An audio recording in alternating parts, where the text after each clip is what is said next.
कन्नौज की जंग 17 मई 1540 ईस्वी को शेर शाह सूरी और मुगल बादशाह हुमायूं के दरमियान कन्नौज शहर के करीब लड़ी गई। इस लड़ाई को बिलग्राम की जंग भी कहा जाता है। चौसा में हुमायूं ने शिकस्त खाने के बाद दोबारा अपनी फौज को मुनज़्ज़म करके अफगानों के सैलाब को रोकने की कोशिश की, मगर कन्नौज की जंग में हुमायूं को शेर शाह सूरी के हाथों इबरतनाक शिकस्त हुई। मुगलों को शिकस्त देकर हिंदुस्तान से शेर शाह सूरी ने मुगलिया सल्तनत का आने वाले चंद सालों तक के लिए खात्मा कर दिया था और सूरी सल्तनत की बुनियाद रखकर हिंदुस्तान की बादशाही का ताज अपने सर रख लिया। कन्नौज की जंग में शिकस्त खाने के बाद हुमायूं अपने वालिद बाबर की तरह 15 सालों तक दर बदर ठोकरें खाता रहा और आखिरकार अपने वालिद बाबर ही की तरह दोबारा अपने बुलंद हौसले और शाह ईरान की मदद से हिंद की जंग में शेर शाह सूरी के जानशीनों को शिकस्त देकर दोबारा हिंदुस्तान का बादशाह बन गया। चौसा की जंग में हुमायूं को शिकस्त देने के बाद शेर शाह सूरी ने बंगाल और बिहार में अपनी बादशाहत का ऐलान कर दिया। बंगाल और बिहार पर कब्जा करने के बाद शेर शाह सूरी ने जौनपुर से लेकर कन्नौज तक का सारा इलाका भी फतह कर लिया। इसके बाद एक लश्कर शेर शाह सूरी ने अपने बेटे कुतुब खान की क़यादत में कालपी और अटावा की फतह के लिए भेजा। जब हुमायूं को ये खबर मिली कि शेर शाह सूरी का लश्कर दोआब तक पहुंच गया है, तो उसने इस बात की इंतहाई कोशिश की कि भाइयों के दिलों में जो कदूरत पैदा हो गई है उसको दूर किया जाए, ताकि तमाम भाई मुत्तहिद होकर अपने सबसे बड़े दुश्मन शेर शाह सूरी का मुकाबला कर सकें। लेकिन उसके भाई कामरान की हालत ये थी कि वो ज़बान से तो हुमायूं का हामी और मददगार था, लेकिन दिल से ये चाहता था कि हुमायूं का इक़्तिदार ख़त्म हो जाए।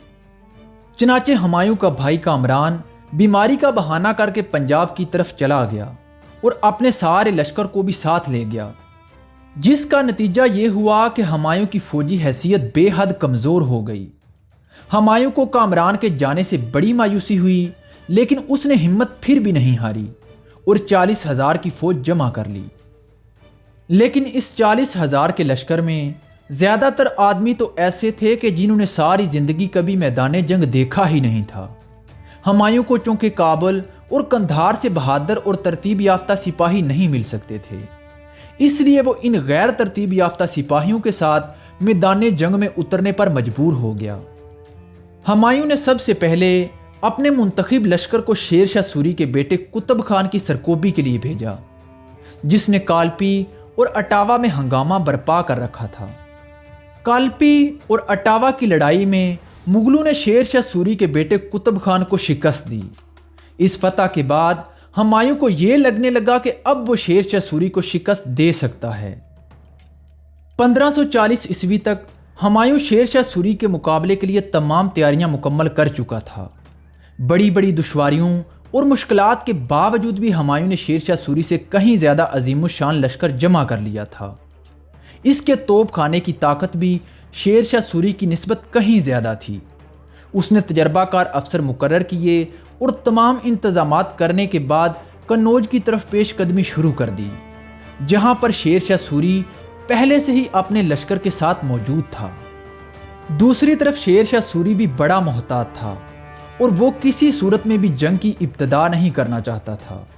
शेर शाह सूरी का ख्याल था कि जब तक उसका सालार खवास खान बंगाल से वापस न आ जाए, इस वक्त तक इसे हुमायूं से नहीं टकराना चाहिए, बल्कि हुमायूं की नकलो हरकत पर सिर्फ निगाह रखनी चाहिए। लेकिन जब हुमायूं अपने लश्कर के साथ शेर शाह सूरी के सामने पहुंचा, तो शेर शाह सूरी ने पीछे हटना अपनी तौहीन समझा और जंग के लिए तैयार हो गया। लिहाजा भोजपुर के घाट पर दोनों लश्कर आमने सामने हुए। शेर शाह सूरी ने हुमायूं के आने से पहले ही अपने लश्कर को गंगा की दूसरी जानब कर लिया था। शेर शाह सूरी का मंसूबा ये था कि वो हुमायूं को इस वक्त तक दरियाए गंगा पार नहीं करने देगा जब तक उसकी वो फौज जो बंगाल में है वापस न आ जाए। ऐसा करने के लिए शेर शाह सूरी ने दरियाए गंगा पर दस्तयाब तमाम कश्तियों को पकड़ लिया और इनको गंगा के मशरकी किनारे पर जमा कर लिया।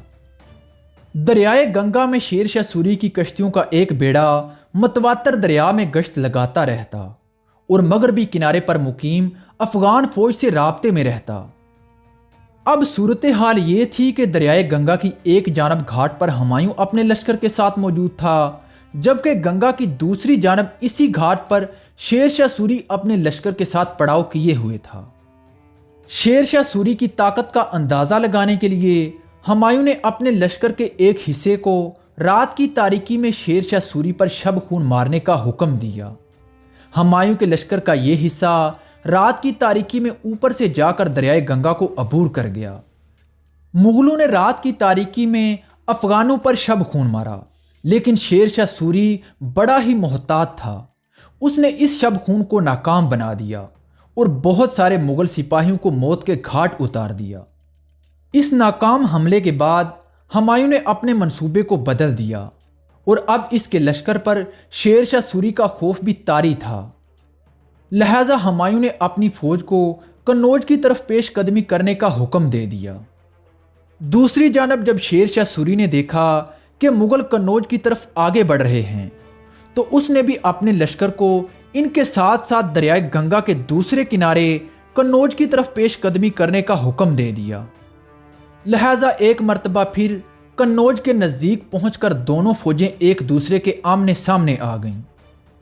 हुमायूं के लश्कर के सामने दरियाए गंगा था और उनके पीछे कन्नौज का शहर था, जहां से उनको रसद और कमक भी मिल सकती थी। दूसरी तरफ शेर शाह सूरी के लश्कर के सामने दरियाए गंगा था और उनके पीछे बिलग्राम का शहर था। यानी हुमायूं अपने लश्कर के साथ दरियाए गंगा के मशरकी किनारे पर पड़ाव किए हुए था, जबकि शेर शाह सूरी अपने लश्कर के साथ दरियाए गंगा के मशरकी किनारे पर था। इस तरह दोनों लश्कर दरिया को बीच में रखते हुए एक माह तक पड़ाव किए रहे। ना तो हुमायूं दरिया पार करना चाहता था और ना ही शेर शाह सूरी दरिया पार करने के लिए तैयार था। दोनों फरीकैन में से कोई भी ये नहीं चाहता था कि जंग के दौरान दरिया उनकी पुश्त पर हो। लिहाजा दोनों इस बात के मुंतज़िर थे कि पहले कौन दरिया पार करके लड़ाई की इब्तिदा करेगा। महीनों के लगातार इंतज़ार के बाद हुमायूं ने अब दरिया को पार करने की कोशिशें शुरू कर दीं। वो चाहता था कि जंग की इब्तिदा करे और किसी नतीजे पर पहुंच जाए। दूसरी तरफ जब शेर शाह सूरी को यह इत्तला मिली कि उसका सालारे आला ख्वास खान अपने लश्कर को बंगाल से लेकर शेर शाह सूरी के करीब पहुंच चुका है, तो शेर शाह सूरी ने अपना एक कासद हुमायूं के पास भेजा। उस कासद ने हुमायूं के पास पहुंचकर शेर शाह सूरी का ये पैगाम दिया कि अगर तुम चाहते हो तो दरिया के इस तरफ आ जाओ और हम दरिया का रास्ता छोड़ देते हैं, और अगर तुम दरिया नहीं पार करना चाहते तो दरिया का रास्ता छोड़ दो, हम दरिया के उस तरफ आ जाते हैं। इसी कासद के ज़रिए हुमायूं ने शेर शाह सूरी को ये कहलवा भेजा कि शेर शाह सूरी घाट का रास्ता छोड़ दे, ताकि मुग़ल लश्कर दरिया पार करके उस तरफ आ सके। शेर शाह सूरी को हुमायूं की ये तजवीज़ बड़ी पसंद आई। लिहाजा शेर शाह सूरी ने अपना पड़ाव दरिया के किनारे से उठाकर कई कोस पीछे कर लिया, यहाँ तक कि पीछे हटते हटते वो अपने लश्कर का पड़ाव बिलग्राम शहर के करीब ले गया। बिलग्राम शहर के नज़दीक पहुंचकर शेर शाह सूरी ने हस्बे मामूल अपने लश्कर के चारों तरफ खंदक खोदने का हुक्म दिया और किला बंद होकर लड़ने का फैसला किया। दूसरी तरफ हुमायूं ने दरियाए गंगा को पार करके अपने लश्कर को दरियाए गंगा के साथ ही पड़ाव करने का हुक्म दे दिया और ऐसे मैदान पर पड़ाव किया कि जहां बारिश की सूरत में सैलाब आ सकता था। लेकिन हुमायूं यहां पड़ाव करने के बावजूद भी पूरा मुतमईन था, इसलिए कि बारिशों का मौसम अभी दूर था और दरियाए गंगा में सैलाना सैलाब आने का जल्द कोई इम्कान नहीं था। तकरीबन एक महीने तक हुमायूं और शेर शाह सूरी के लश्कर एक दूसरे के सामने पड़ाव किए रहे और किसी जानब से भी जंग की इब्तिदा न हुई। इसी दौरान शेर शाह सूरी का वो लश्कर जो बंगाल में था, वो भी शेर शाह सूरी के साथ आकर मिल चुका था। अब शेर शाह सूरी हुमायूं के मुकाबले के लिए पूरी तरह से तैयार था। इस वक्त बारिशों का मौसम नहीं था, लेकिन मई 1540 ईस्वी को ज़ोरदार बारिश शुरू हो गई, जिसकी वजह से दरियाए गंगा में सैलाब आ गया। दरियाए गंगा में सैलाब आने की वजह से हुमायूं का पड़ाव भी सैलाब की जद में आ गया। चनाचे हुमायूं अपना पड़ाव पहली जगह से उठाकर किसी कदर ऊंची और बुलंद जगह की तरफ मुंतकिल करने पर मजबूर हो गया। پڑاؤ کی اس منتقلی کے بعد ہمایوں نے شیر شاہ سوری سے ٹکرانے کا عزم کر لیا، لہذا ہمایوں نے اپنے لشکر کو 5 حصوں میں تقسیم کر دیا۔ لشکر کا وسطی حصہ ہمایوں نے اپنی کمان میں رکھا اور دائیں حصہ اپنے ایک قابل اعتبار سالار بیرم خان کی سرکردگی میں دیا۔ بائیں حصے کی قیادت اس نے اپنے بھائی مرزا عسکری کو دی اور ہرول پر مرزا ہندال کو رکھا، اور لشکر کے 5ویں حصے کی قیادت اس نے اپنے چچا ناصر مرزا کو دی۔ دوسری جانب شیر شاہ سوری نے اپنے لشکر کو 4 حصوں میں تقسیم کیا۔ وسطی حصے کی قیادت شیر شاہ سوری نے اپنے پاس رکھی، لشکر کے دائیں حصے کی قیادت اس نے اپنے ایک سالار جلال خان کو دی، اور لشکر کے بائیں حصے کی قیادت شیر شاہ سوری نے اپنے بیٹے عادل خان کو دی، جبکہ لشکر کے ہر اول کی قیادت اس کا ایک سالار خواص خان کر رہا تھا۔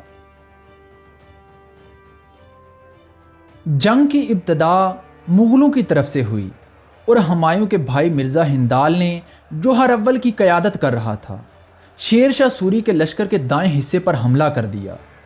اس کے بعد ہمایوں کے دوسرے بھائی مرزا عسکری نے بھی شیر شاہ سوری کے لشکر کے دائیں حصے پر حملہ کر دیا۔ مغلوں کا یہ حملہ اتنا شدید تھا کہ شیر شاہ سوری کے لشکر کا دائیں حصہ پیچھے ہٹنے لگا۔ اس موقع کا فائدہ اٹھا کر حواس خان نے، جو ہر اول کی قیادت کر رہا تھا، مغلوں کے پشت پر حملہ کر دیا اور پشت کے حصے کو قلب کی طرف بھاگنے پر مجبور کر دیا۔ اسی دوران شیر شاہ سوری اور اس کے بیٹے عادل خان نے مغلوں پر حملہ کر دیا، یہاں تک کہ ہمایوں کے بھائی مرزا عسکری اور مرزا ہندال بھی قلب کی طرف سمٹ گئے، یہاں تک کہ مغلوں کو چاروں طرف سے افغانوں نے گھیر کر ان کا قتل عام شروع کر دیا، اور ہمایوں بڑی مشکل سے اپنی جان بچا کر دریائے گنگا کو پار کر کے بھاگ سکا۔ ہمایوں جب قنوج کی جنگ میں شکست کھا کر وہاں سے فرار ہوا تو شیر شاہ سوری نے آگے بڑھ کر آگرہ اور اس کے آس پاس کے علاقوں پر قبضہ کر لیا۔ اس کے بعد شیر شاہ سوری ہمایوں کے تعاقب میں دہلی کی طرف روانہ ہو گیا۔ جب شیر شاہ سوری دہلی پہنچا تو ہمایوں وہاں سے بھاگ چکا تھا۔ شیر شاہ سوری نے خود تو دہلی میں قیام کیا اور اپنی فوج کے ایک حصے کو ہمایوں کے تعاقب کے لیے بھیج دیا۔ چنانچہ شیر شاہ سوری کی فوج نے ہمایوں کا سرہند تک پیچھا کیا، لیکن یہ فوج سرہند سے آگے اس لیے نہیں بڑھی کیونکہ شیر شاہ سوری اور اس کے فوجی افسروں کو یہ اندیشہ تھا کہ پنجاب جہاں مرزا کامران کی حکومت ہے، کہیں وہاں ان کو نئی مصیبت کا سامنا نہ کرنا پڑ جائے۔ اس کے علاوہ شیر شاہ سوری دہلی کو فتح کرنے کے بعد قطعی طور پر مطمئن ہو گیا تھا اور وہ آگے قدم بڑھانے کا کوئی ارادہ نہیں رکھتا تھا۔ قنوج کی جنگ کے بعد شیر شاہ سوری اپنے مقصد میں کامیاب ہو گیا تھا۔ اس نے اس جنگ کے بعد ہندوستان سے مغلوں کا بالکل خاتمہ کر دیا تھا اور اپنے اس مقصد میں کامیاب ہو گیا تھا کہ مغلوں کی حکومت کو ختم کر کے ایک مرتبہ پھر پٹھانوں کی حکومت قائم کر دی تھی۔